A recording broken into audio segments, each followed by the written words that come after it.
Pero, attorney, professor, sabi naman nila, na-dismiss nga ng COMELEC yung kaso na hindi ito sinama sa kanyang statement of contributions and expenditure during the election.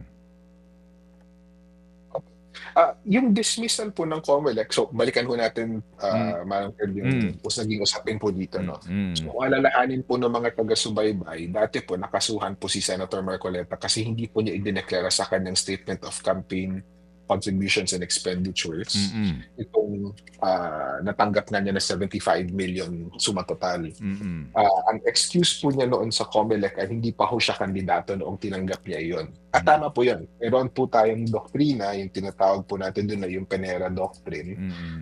kung saan hindi pa ho pwede kumagat yung mga election offenses kung hindi pa ho kandidato yung isang tao. At nagiging kandidato lamang siya kapag nag-file na po siya ng Certificate of Candidacy at nagsimula na po yung campaign period. Nung time po na natanggap ni Senator Marcoleta itong amounts na ito, hindi pa ho nagsisimula yung campaign period. Kaya yun po yung excuse niya. Mm. Pero hindi po yun ibig sabihin na na wala na po siyang sabit. And I think ang nahuli sa kanya na sabit ay dahil na rin doon sa public statements niya, ay tumanggap ka siya ng ganito kalaki na amount. Hindi po pang-araw-araw na tumatanggap ang isang opisyal ng ganito kalalaki na amounts po, no? So tumanggap po siya ng ganitong amount nung time na public officer na siya at ayon nga sa kanya sa statements niya bilang debt or bilang utang. Professor, tatayo ho ba kaya yung pong ang magiging pangunahing ebidensya ay media interview or media statement? Kasi alam po naman natin, yung mga kickback, mga tongpats, wala namang voucher yon, wala namang mga resibo yon. Pero in this case po, sa pag-amin na pagtanggap ng 75 million na campaign contribution, ang sabi nga ng ombudsman, ang kanilang hawak dito na ebidensya ay yung kanyang media interview. Will that stand alone? So, alalahanin natin, Manong Ted, no, may habang tumatagal po kasi ang criminal process, pataas ng pataas yung standard na kailangan patunayan ng gobyerno upang makakuha ng favorable na ruling. So, doon sa tanong na enough na po ba yung ebidensya upang magkaroon ng kampanya, magkaroon ng kaso sa korte, sasabihin ko po na mukhang may tsansa po. No? Kasi yung statement po niya ay nasa public statement, ito po ay binigay in response to yung kaso niya sa COMELEC, which means hindi natin pinag-aawayan actually yung amount. Pinag-aawayan lang natin yung dahilan doon sa amount. Baka enough po yan para magkaroon ng criminal prosecution. Pagdating po doon sa korte, magkakaroon na po ng iba-ibang kailangan patunayan ngayon yung ombudsman.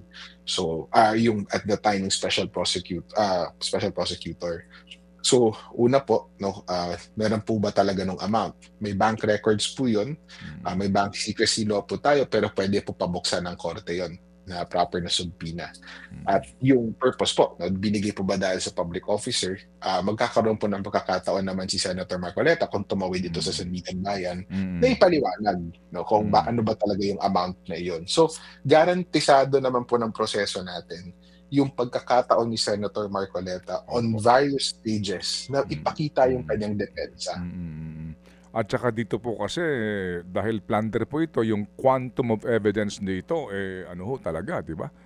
Proof beyond reasonable doubt, no? Opo. At over time po, yung Korte Suprema natin, padagdag po ng padagdag yung mga requirements for plunder. So yung series requirement, kailangan more than one act po yung nangyari.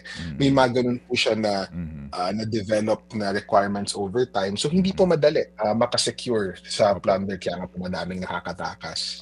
Mga kapatid, patuloy po kayong tumutok sa 105.9 True FM para sa totoong balita, impormasyon, music and entertainment. Mag-subscribe sa aming YouTube channel at podcast at sundan nyo kami sa Facebook, Instagram, X at TikTok sa True Network PH. Bisitahin din po ang aming official website, truefm.ph.